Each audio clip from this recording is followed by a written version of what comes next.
Se denomina independencia de Centroamérica al proceso emancipador, a través de la firma del Acta de Independencia de Centroamérica el 15 de septiembre de 1821, por parte de los actuales países de Guatemala, Honduras, El Salvador, Nicaragua y Costa Rica, en el cual rompen lazos con el Imperio Español. La entonces capitanía estaba conformada, por las entonces provincias de Guatemala, Chiapas, Comayagua, San Salvador, Nicaragua y Costa Rica. La suscripción del documento trajo como consecuencia la independencia del gobierno español. A diferencia de los demás países americanos, ambos fueron procesos relativamente pacíficos. El movimiento independentista centroamericano tomó como ejemplo la independencia de los Estados Unidos y la Revolución Francesa, que terminó con las desigualdades y privilegios, y fue influenciado por las ideas del reformismo ilustrado español y de la Ilustración racionalista europea. La independencia centroamericana tomó impulso después de la ocupación francesa de 1808 en España, que creó un caos político en la península ibérica que terminó con la formación de diferentes grupos de resistencia popular mejor conocidas como juntas. Estas crearon un gobierno español clandestino y promulgaron la Constitución de 1812, que tuvo un efecto directo en toda América. El primer movimiento independentista en Centroamérica se dio en el 5 de noviembre de 1811, cuando una conspiración encabezada por los curas José Matías Delgado y Nicolás Aguilar intentó apoderarse de unas armas que existían en la casamata de San Salvador. A este movimiento le siguieron revueltas en Nicaragua, la Conjuración de Belén y otros movimientos de 1814 a 1821.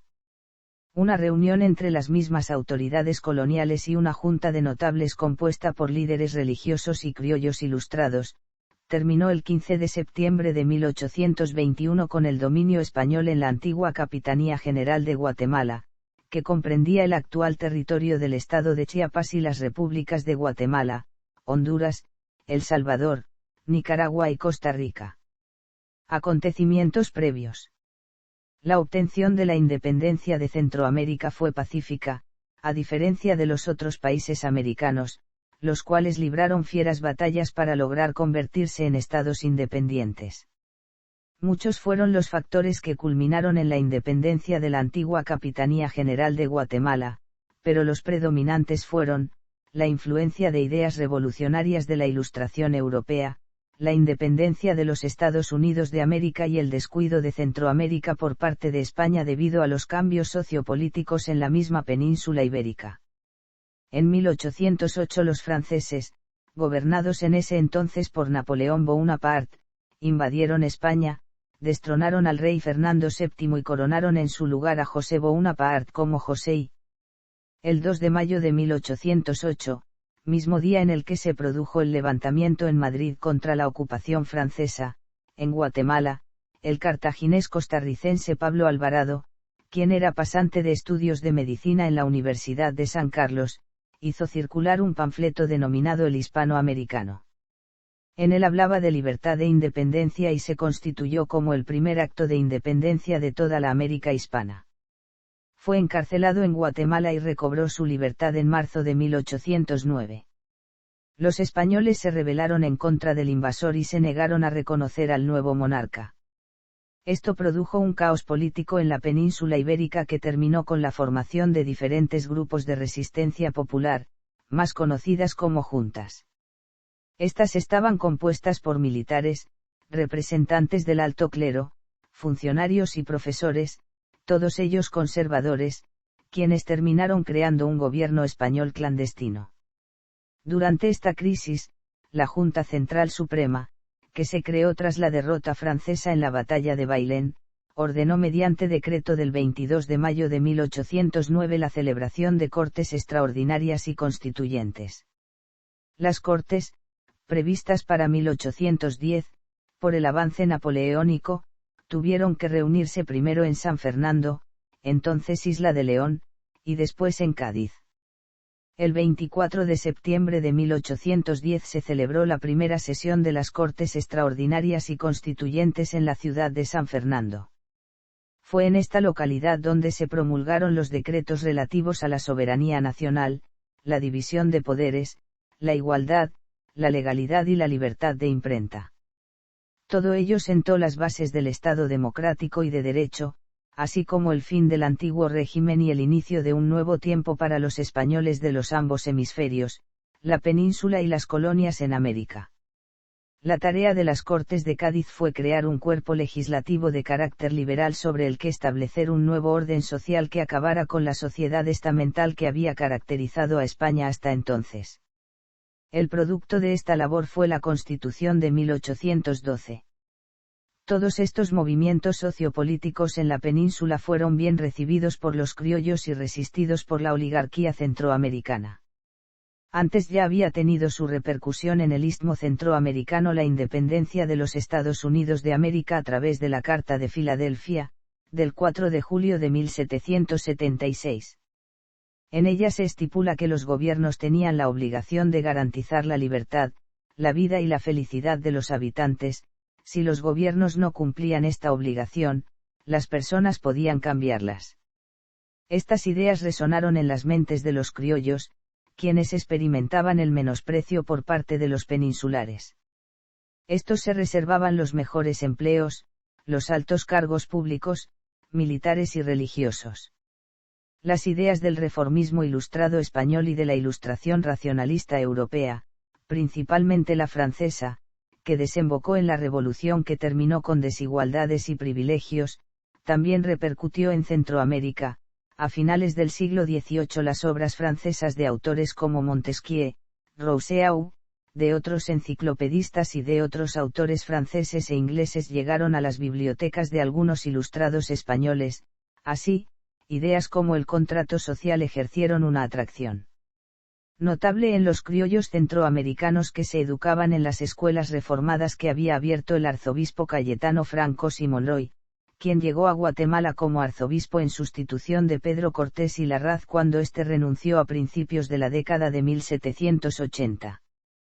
Franco y Monroy estaba muy involucrado con las corrientes liberales de los filósofos ingleses y de Jean-Jacques Rousseau que proporcionaron nuevos lineamientos en la pedagogía y la formación intelectual de las nuevas generaciones.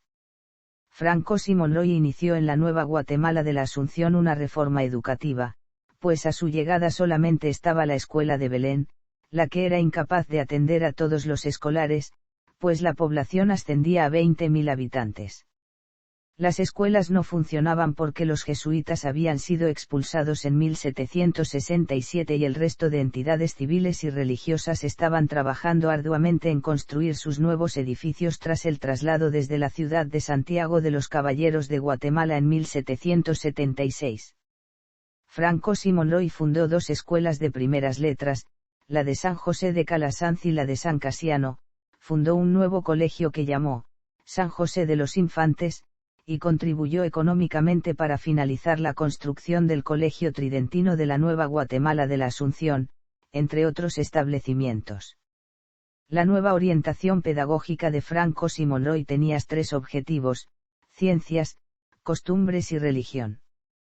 De esta forma, se dio conocimiento a los niños adecuado a su edad y se les proporcionaron principios que poco a poco fueron desarrollando ciudadanos con mentalidad distinta a la acostumbrada y quienes en años posteriores serían protagonistas de los movimientos independentistas. Las familias criollas enviaban a sus hijos a estudiar a la capital en Guatemala, razón por la que las nuevas ideas de Franco y Monroy se diseminaron entre los futuros próceres de la independencia. Primer grito. El 5 de noviembre de 1811 estalló en la provincia de San Salvador una conspiración encabezada por los curas José Mataías Delgado y Nicolás Aguilar, dos hermanos de este último, y los señores Juan Manuel Rodríguez y Manuel José Arce. Su plan consistía en apoderarse de unas armas que existían en la casamata de San Salvador y de 200.000 pesos depositados en las arcas reales, con lo que creyeron era suficiente para lanzar el grito de la libertad. Según el plan, los fusiles serían puestos en manos de rebeldes de esta ciudad, especialmente en los del barrio de El Calvario. Una vez consumado esto, desconocerían la autoridad del intendente de la provincia, Antonio Gutiérrez de Ulloa, fundarían una junta popular de gobierno y procurarían hacer extensivo el movimiento a los demás puntos de la provincia. Los revolucionarios contaban con la participación de las poblaciones de Metapan, Zacatecoluca, Usulután, y Chalatenango. Parte del plan fue llevado a cabo por los revolucionarios, porque lograron deponer al intendente, pero no lograron convencer a los ayuntamientos de los pueblos de San Miguel, Santa Ana, Sonsonate, y San Vicente.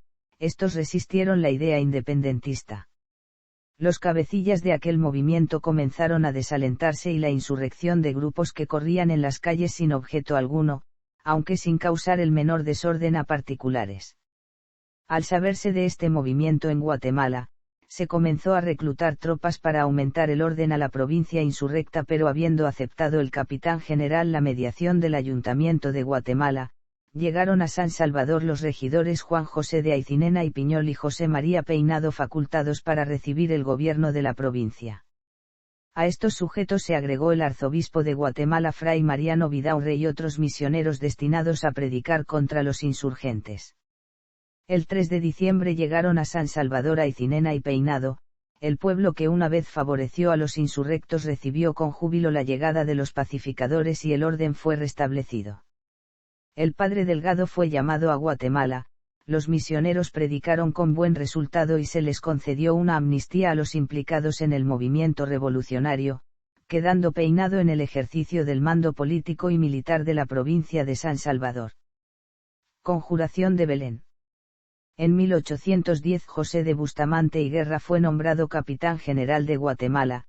En una época de gran actividad independentista, desarrolla una política reformista de corte ilustrado, pero ante la revolución de Miguel Hidalgo y Costilla y José María Morelos en México preparó tropas en Guatemala y creó el Cuerpo de Voluntarios de Fernando VII, y desde su puesto se enfrentó a los constitucionalistas locales, reprimiendo duramente a los insurgentes y se opuso firmemente a la Constitución Liberal de 1812. Desde el 28 de octubre de 1813, y después de la elección del rector de la Real y Pontificia Universidad de San Carlos Borromeo, se habían celebrado en la celda prioral del convento de Belén varias juntas organizadas por Fray Juan Nepomuceno de la Concepción. Los que allí se reunían juraban mantener en secreto lo tratado. Sin embargo, es probable que leyeran una proclama de José María Morelos y discutieran la posibilidad de destituir al capitán general Bustamante y Guerra. En noviembre hubo otra reunión en casa de Cayetano y Mariano Bedoya, hermanos menores de doña Dolores Bedoya de Molina, y cuñados de Pedro Molina Mazariegos.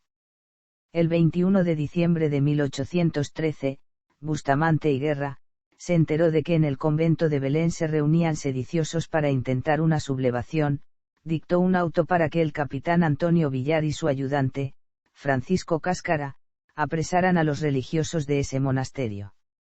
En la acometida resultarían presos el doctor y presbítero Tomás Ruiz Romero, y su hermano José, los hermanos Bedoya, Cayetano y Manuel, el teniente Joaquín Yudice, el sargento primero León Díaz, Andrés Dardón, y los frailes Manuel de San José y Juan Nepomuceno de la Concepción. Esta resolución fue comunicada por el alcalde del ayuntamiento el día 24. De ahí en adelante, hasta el siguiente mes, otros resultarían apresados. Víctor Carrillo y Benito Miquelena, frailes mercedarios. Felipe Castro y Rafael Aranzamendi, sargentos primeros del batallón de milicias. Manuel Ibarra y Juan José Alvarado, empleados. Mariano Cárdenas, agricultor latifundista. José Ruiz, pasante de Derecho. Manuel Tat, líder indígena de Verapaz, y Venancio López, abogado y síndico del ayuntamiento criollo. También se libró orden de captura contra el regidor José Francisco Barrundia, quien logró escapar. El capitán general se percató de la conjura por medio del teniente Yudice, a quien se habrían sumado José de la Llana y Mariano Sánchez. Asimismo, Bustamante comisionó a su sobrino el carmelita Fray Manuel de la Madre de Dios en la Casa de Correos, para que abriese toda correspondencia que cayera en sus manos. Bustamante y Guerra después denunció a su sucesor nombrado Juan Antonio de Tornos, intendente de Honduras, por supuestas tendencias liberales, y así logró su confirmación en su puesto por Fernando VII en 1814. El comunicado de las penas se dio el 18 de septiembre de 1814, el fiscal asignado don Antonio Villar, emitió su veredicto, en el que daba por probados los hechos, y sentenciaba con las siguientes penas a los implicados. José Francisco Barrundia Alférez de Dragones y regidor del ayuntamiento, Joaquín Yudice, el presbítero Tomás Ruiz y fray Víctor Castrillo fueron sentenciados a pena de muerte por medio de garrote, mientras que todos los demás fueron sentenciados a la pena de horca. Solamente fray Benito Miquelena, Francisco Montiel y José Ruiz se salvaron de ser sentenciados a muerte, pero fueron condenados a 10 años de cárcel en África, y destierro perpetuo de los dominios de América. De los arriba mencionados Barrundia e Ibarra huyeron, los demás fueron reducidos a estrecha prisión y encausados. 5 años después fueron puestos en libertad por orden del rey Fernando VII. En cuanto a Bustamante y Guerra, este fue destituido en agosto de 1817 y volvió a España en 1819. Ese mismo año entró nuevamente a formar parte de la Junta de Indias. 1814. El 24 de enero de 1814, se llevó a cabo en San Salvador un segundo movimiento independentista, con amplia participación popular, pero al igual que los anteriores terminó siendo desastroso. Santiago José Celis, uno de los líderes, fue asesinado, y los demás cabecillas fueron arrestados. En mayo de 1814, Fernando VII regresó a España como rey, e inmediatamente restableció el absolutismo, derogando la Constitución de Cádiz. Los efectos de las medidas reales se hicieron sentir en Centroamérica, donde el capitán general de Guatemala, José de Bustamante y Guerra, desató una persecución en contra de los independentistas y los defensores de las ideas liberales, que se prolongaría hasta la destitución de Bustamante en 1817. La proclamación de la independencia. En 1818 el implacable Bustamante dejó el poder y le sustituyó Carlos Urrutia, un hombre de carácter débil en cuyo gobierno los independentistas ganaron terreno. En 1820 el rey de España Fernando VII se vio forzado a restablecer la Constitución de 1812, con lo que nuevamente se implementó en Centroamérica la libertad de prensa. En ese mismo año el doctor Pedro Molina Mazariegos comenzó a publicar El Editor Constitucional, periódico en cual criticó al gobierno de la colonia, defendió los derechos de los criollos centroamericanos y se promovió la independencia. En México, la revolución obtuvo un completo triunfo y a través del Plan de Iguala declaró su independencia total de España el 24 de febrero de 1821. Esta noticia desconcertó a las autoridades españolas de Guatemala y la vez sirvió de estímulo a la causa independentista. El 9 de marzo, presionado por los liberales independentistas, el capitán general dejó el puesto para que fuese ocupado por el subinspector del ejército Gabino Gainza. Gainza era del agrado de los independentistas, porque además de ser un hombre de una edad muy avanzada, también era de carácter débil y voluble. Bajo su mando, Centroamérica experimentó una agitación social de niveles intolerables. Esta situación obligó a la Diputación Provincial a solicitar a Gainza una reunión para discutir el difícil tema de la independencia. Gainza entonces, atendiendo este llamado, reunió una junta de notables compuesta por el señor arzobispo, diputados, jefes militares, los prelados de las órdenes religiosas, y empleados de Hacienda. En aquella memorable reunión presidida por el mismo Gainza, los presentes externaron con libertad su opinión.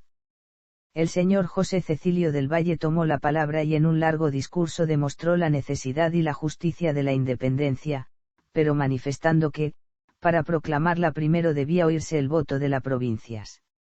Sin embargo, el pueblo que asistía a tan importante acto pidió a voces la independencia, y esta fue proclamada el 15 de septiembre de 1821. Valle redactó aquel memorable documento, asimismo también redactó el manifiesto que publicó el capitán general Gainza sobre el gran suceso de la independencia.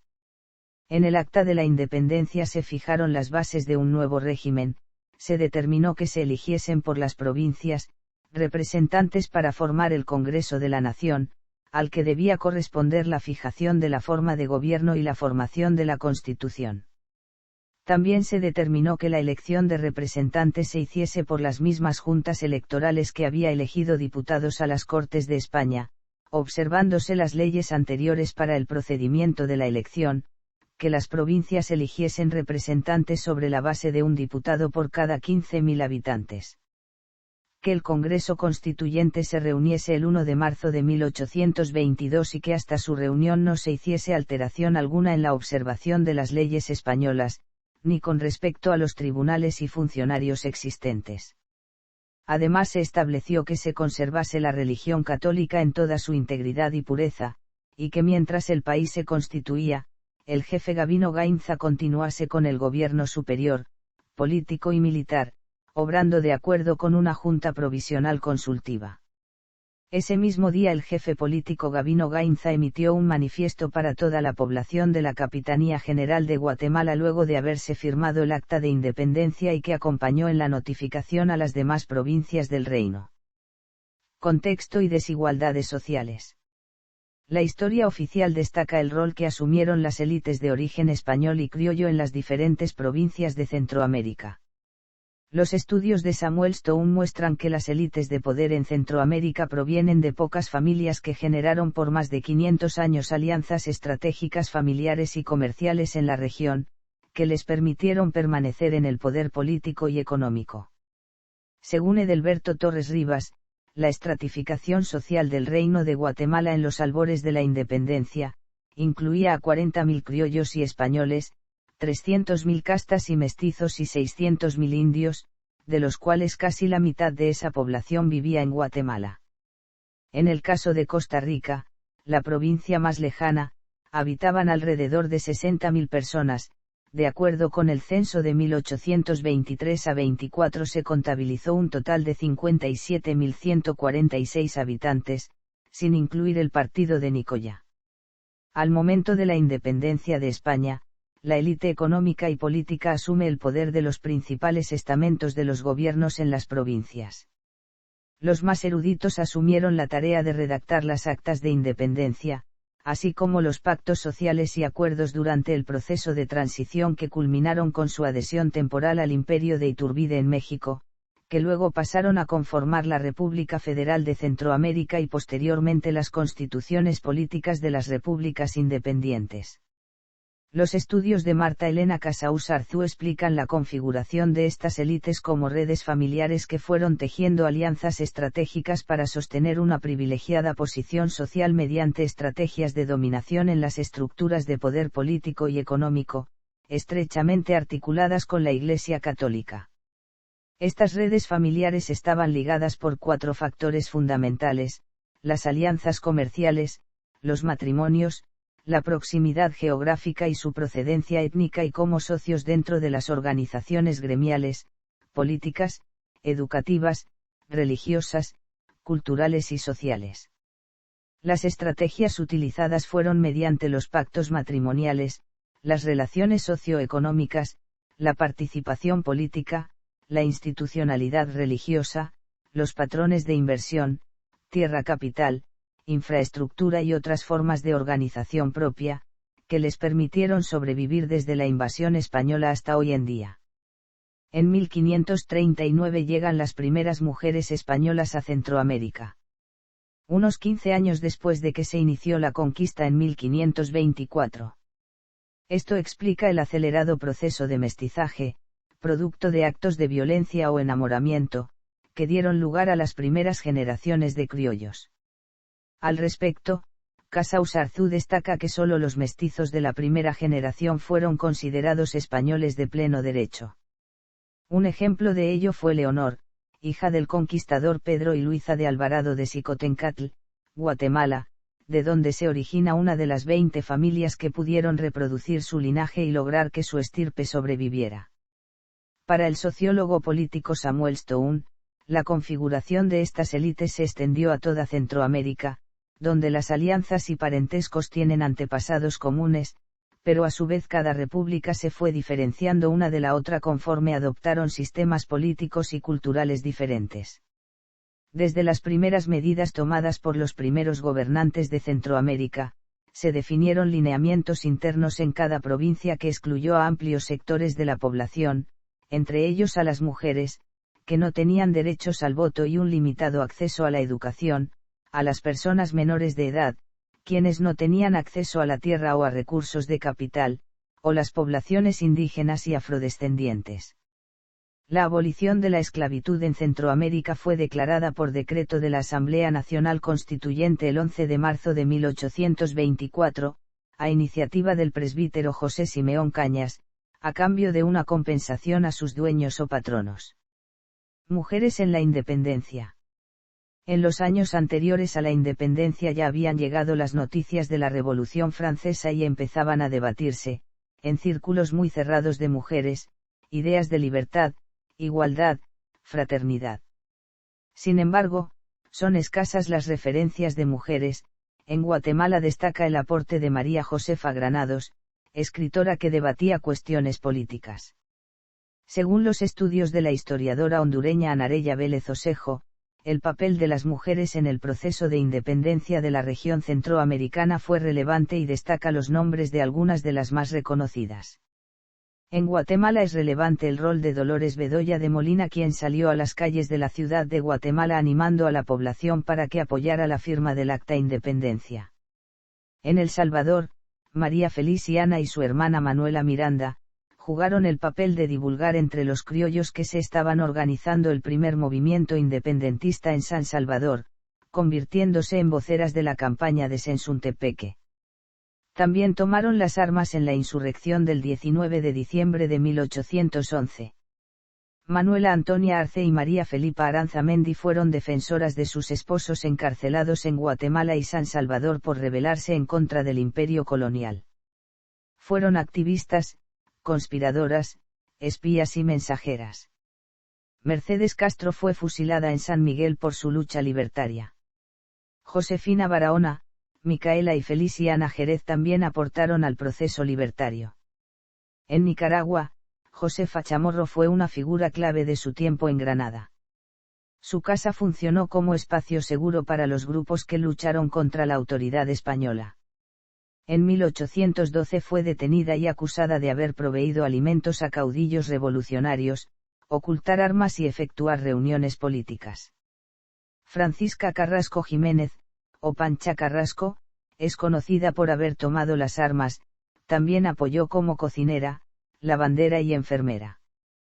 Pese a estos casos puntuales, la estructura ejercía un control de las mujeres, mediante la explotación del trabajo gratuito y forzado a través de preceptos religiosos y patriarcales que normalizaban la condición de subordinación y exclusión de las mujeres. Desde una perspectiva de clase, la situación era diferente para las mujeres criollas, de las élites, que para las mujeres indígenas y mestizas. Mientras las primeras tenían acceso a los privilegios de su clase, las segundas estaban en condición de servidumbre, realizaban el trabajo doméstico y de crianza, incluso se acostumbraba que ellas fueran amas de leche. La estructura sociorracial reforzaba esa exclusión. En el período previo a la independencia, las mujeres en la Capitanía General, actual Centroamérica, vivían excluidas del espacio público. Se sabe que en la Nueva España, la actual Centroamérica, solo el 20% de la población sabía leer y el porcentaje de las mujeres era mucho menor. Las mujeres indígenas debían tributar a las autoridades españolas, igual que sus pares masculinos, y cumplir el rol de esposas y madres, sometidas a tratos denigrantes en el marco de jerarquías de género. Las ladinas y mestizas, tanto en el área rural como en la ciudad, se dedicaban a diversos oficios. Véase también: anexión de Centroamérica al primer imperio mexicano. Declaración de independencia absoluta de Centroamérica. Historia de Centroamérica. Movimientos independentistas en Nicaragua de 1811 y 1812.